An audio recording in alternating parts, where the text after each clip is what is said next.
Hello everyone, my name is Corey Smith. If you're watching this video, this is a dual collaboration video I'm doing with my two channels. And if you've been watching me for some time, you'll usually see me with this hat. Because then it's True Warrior Football, alright? A show and program I've been running since 2018. If you're not watching because of it, and you're watching because of another channel, it's because of this hat, my cowboy hat that I love. It's become my signature for True Card Adventure. It's a card-based program I've been doing since 2023. But no hats today, because I'm coming to you all as someone that has to come out and do a tribute for a friend. At the beginning of this month, well, I'll say about 3 weeks ago, a good friend of mine, someone that I worked with for just over 10 months on a daily basis and had a good, healthy, and fun working relationship with, unfortunately and tragically passed away. He was a father, a grandfather, an uncle. Most importantly, he was my friend. And I'm doing this video right here as a tribute to him and his family. And that man was James Darrell Dodds, better known as Uncle Jimmy.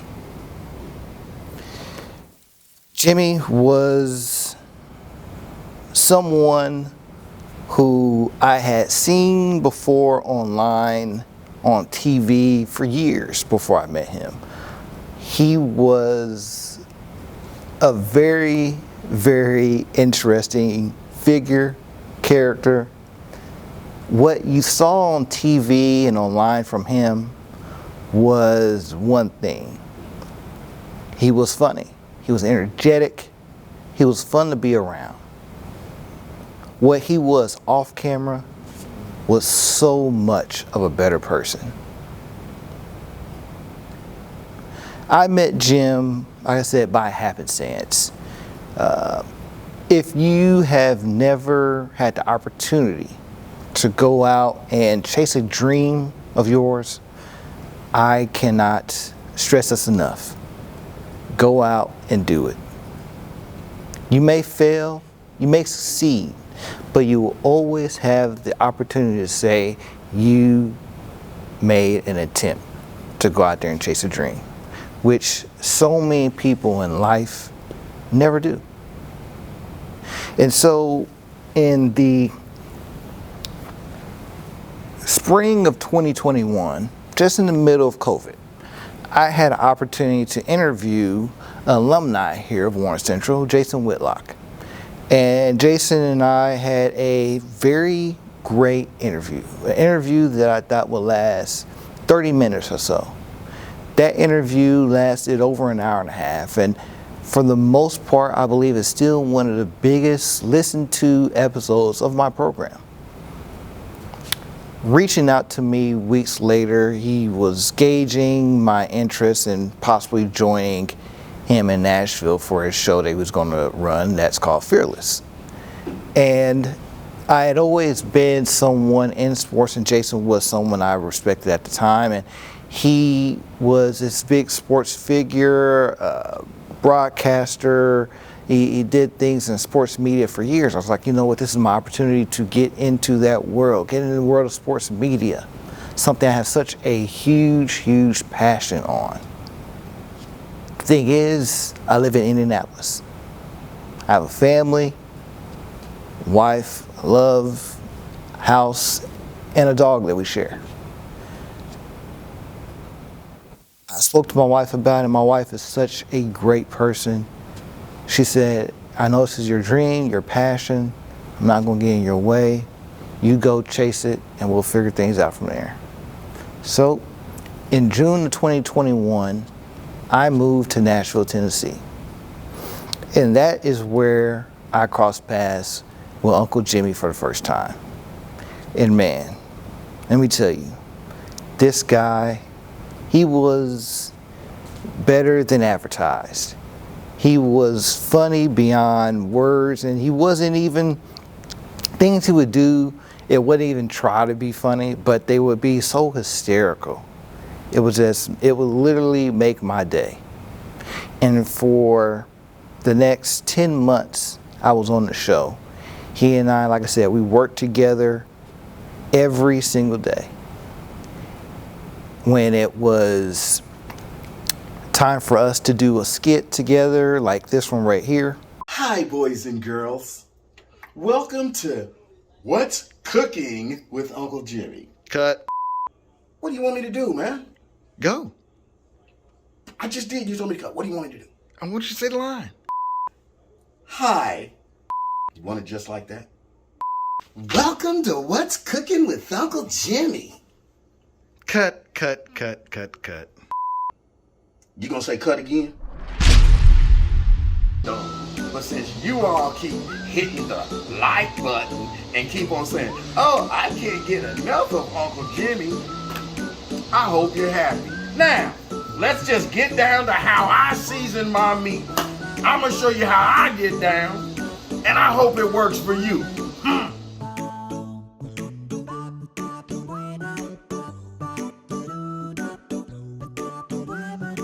Nah. There's something off with you today, man. You got a little attitude to it. I know what it is. You mad because you lost a bet. What bet you talking about? Sunday Night Football. Kiss my ass, Corey. We game planned and thought out. It's like, oh, we're going to do this. Or, you know what, I'm going to do this for you. Or, no. We'll say it like this.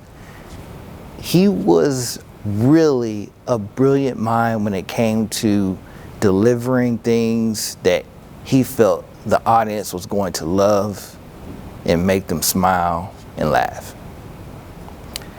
He also was someone that honestly doesn't get enough credit for being the man of God that he really was. There were moments in the show like this one right here that really showed he knew what he was talking about, and he was a man of faith. Jimmy, yesterday your little Bible story went so well that, I kind of want to do a bedtime Bible story with Uncle Jimmy almost every day. Do you have another Bible story for us? I mean, the one you told yesterday about Adam and Eve and Cain and Abel, pretty good. Jason, first of all, I'm going to be honest with you. I don't know if I'm quite that versed in the Bible to know one every day. I mean, look, if you count how many times we actually go to church, Christmas, Easter, and I got about 8 more stories left in me. New Year's Eve. That's about it. But no, I do have one for you. And today I'm going to tell you the story about Lot. You ever heard the story about Lot? Lot? Ronnie Lot? Not Ronnie Lot. Oh. This is the story about Lot. You ever heard the story about Lot? No, I have not. Okay, then you're going to enjoy the story.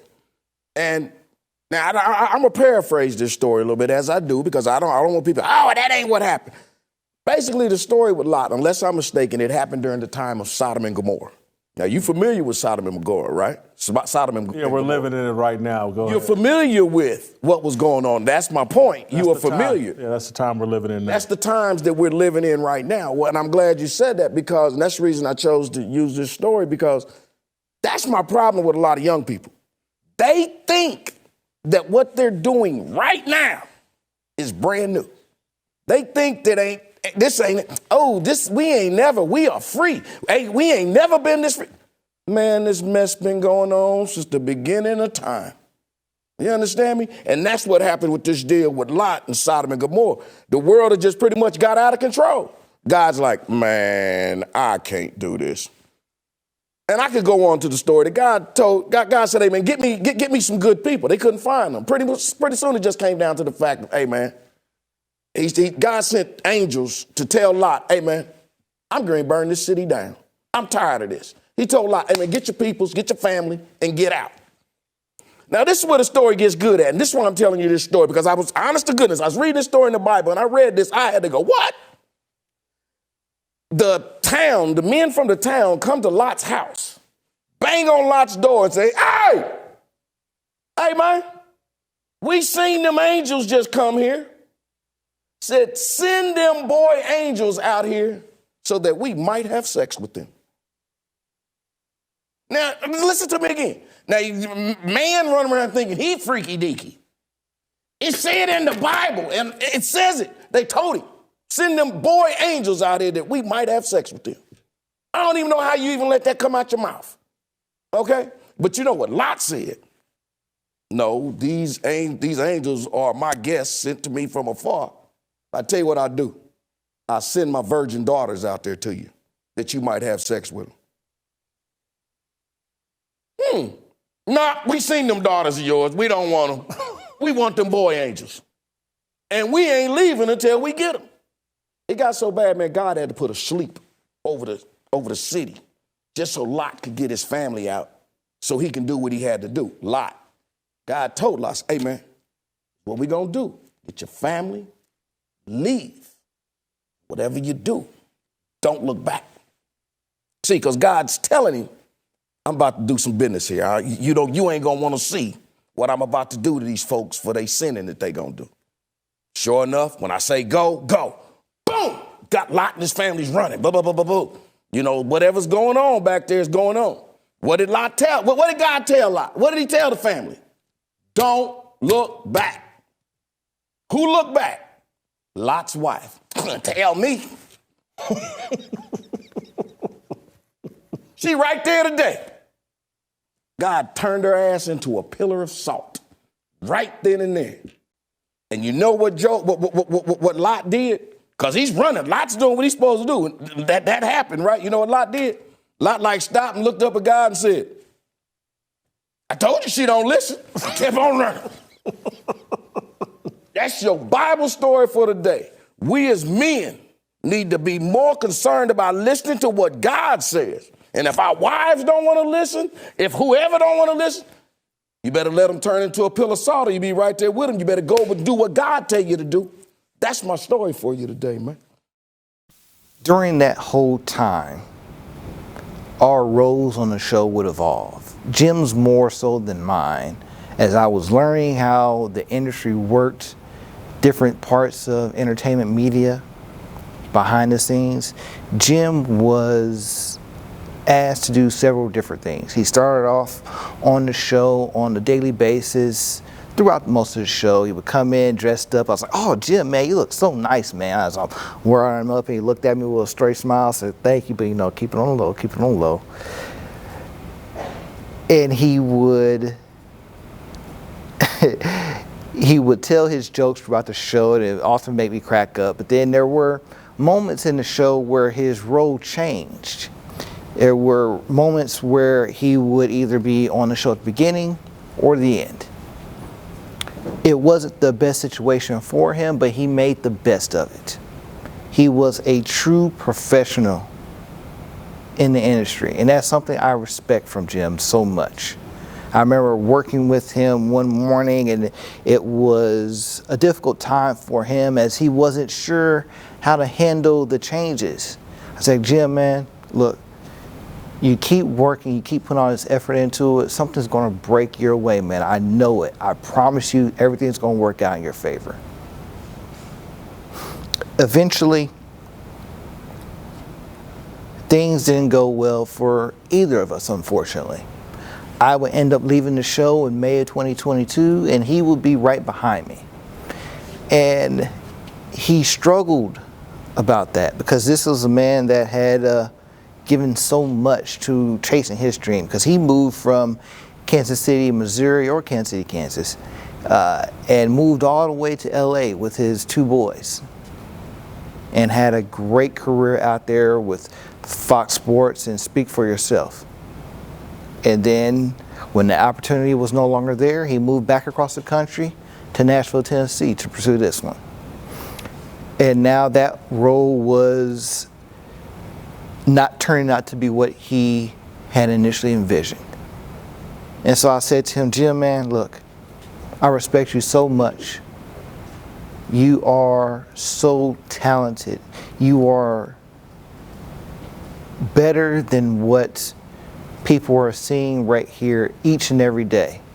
Right here on the camera, they see one person, but you have another ability to show people who you really are. It's like, you can stay here, man, but I'm telling you, you will feel so much better about yourself if you strike out and do things in a different direction. And eventually he would end up doing that.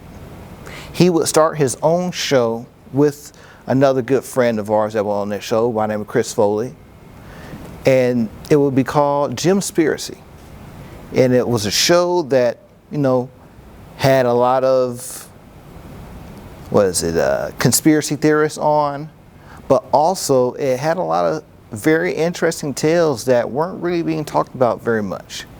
He talked about the moon landing, talked about spooky horror stories like the Chupacabra.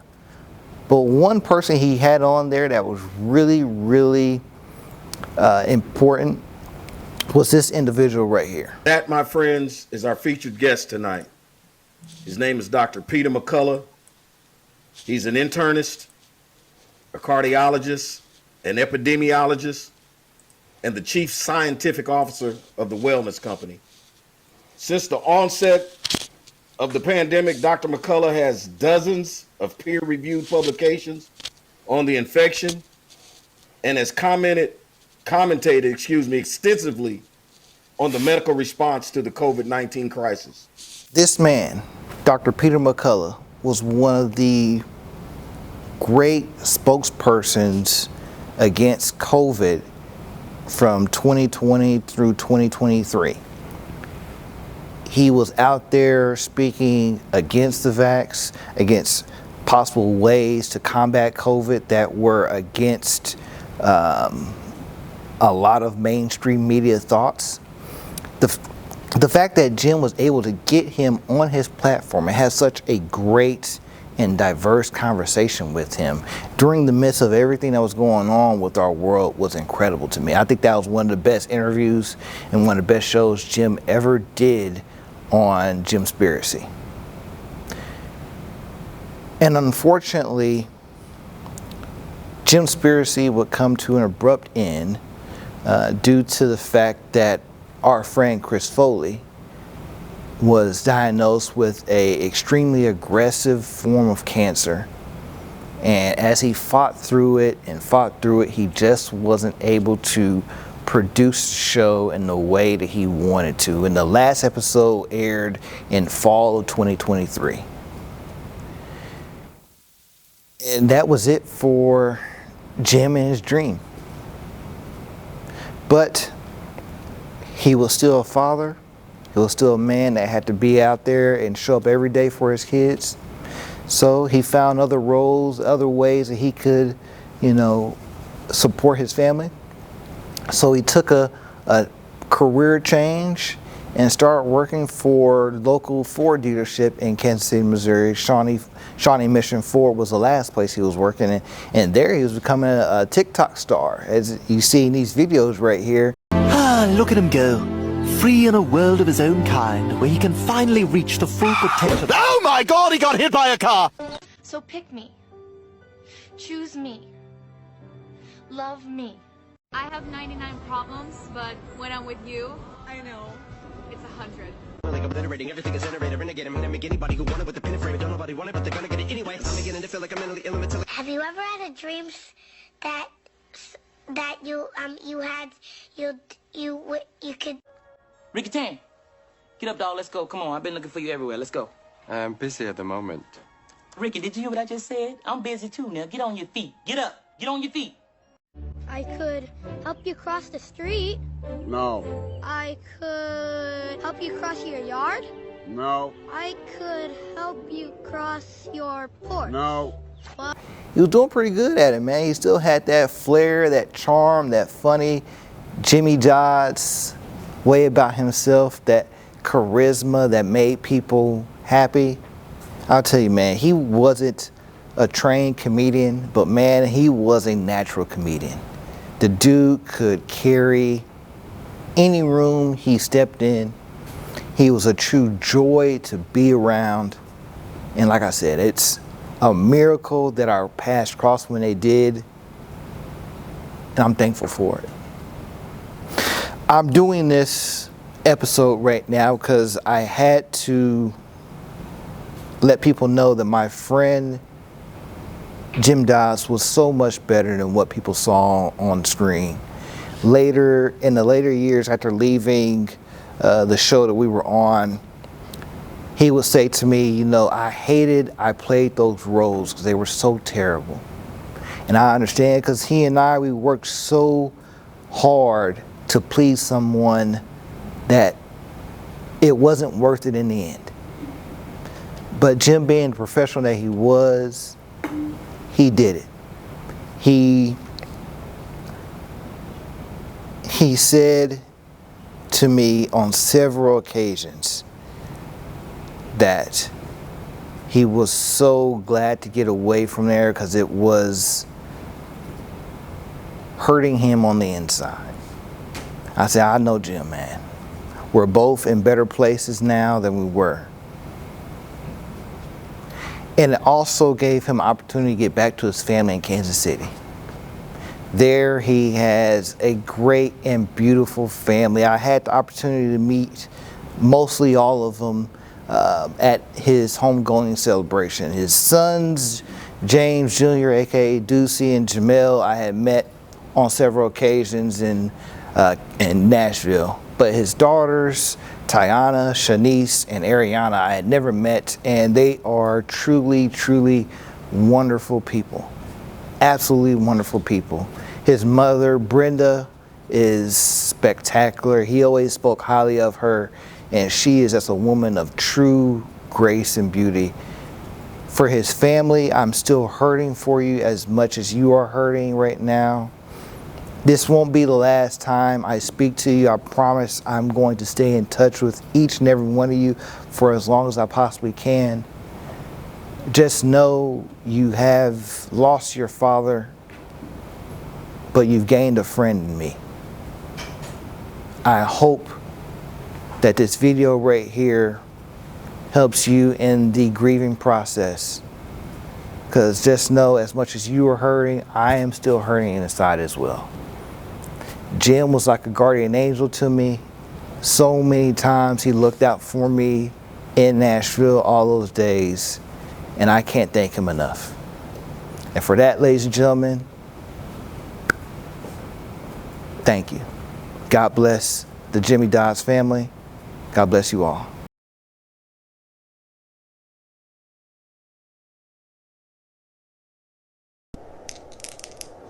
Welcome to welcome to What's Cooking with Uncle Jimmy.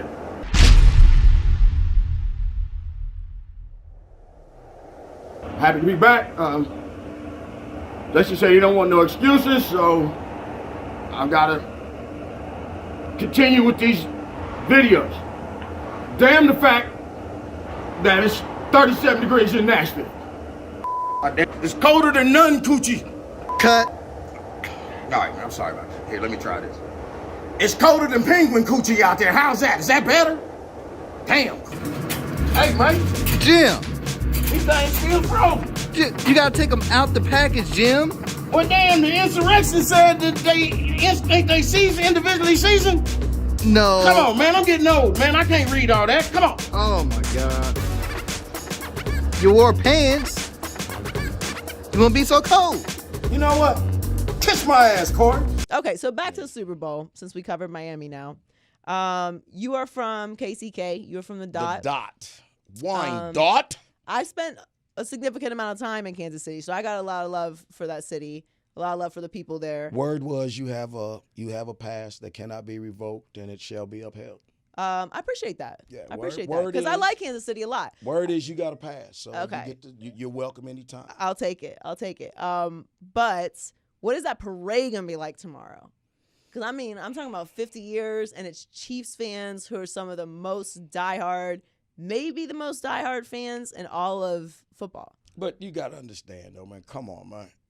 This is going to be a good day, except you got a lot of people that don't have a job that's going to be celebrating not having to go to work.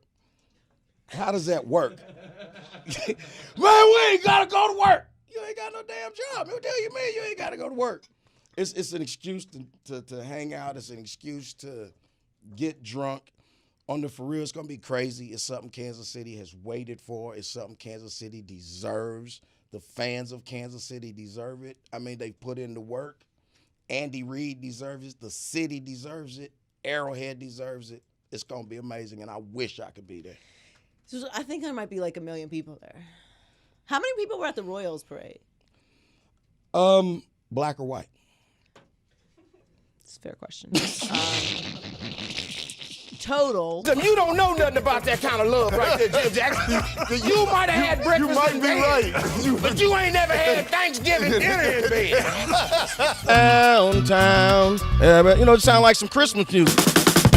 Yeah, I was supposed to work that day, but I got a text saying not to come in because there was a bombing that happened. It was parked right here. Was you working down here when that bomb? Keep working. Don't let me. Well, it was 5 in the morning. I work at 5 in the morning. On Christmas morning, early morning, there were sirens that went off to notify people that the bomb was going to go off to get people to evacuate. The bomber's sitting in his truck. The siren was going off for hours and hours and hours. No one did anything about it. He blew himself and the van up.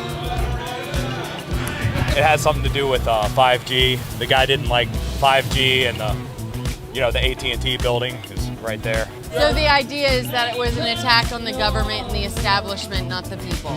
That blew up, and all the votes went away. You do know that that's the building where they said that those audit recount machines were, right? Yeah, that I know nothing about at all. That's above my pay grade. Sounds like there was a little more at play.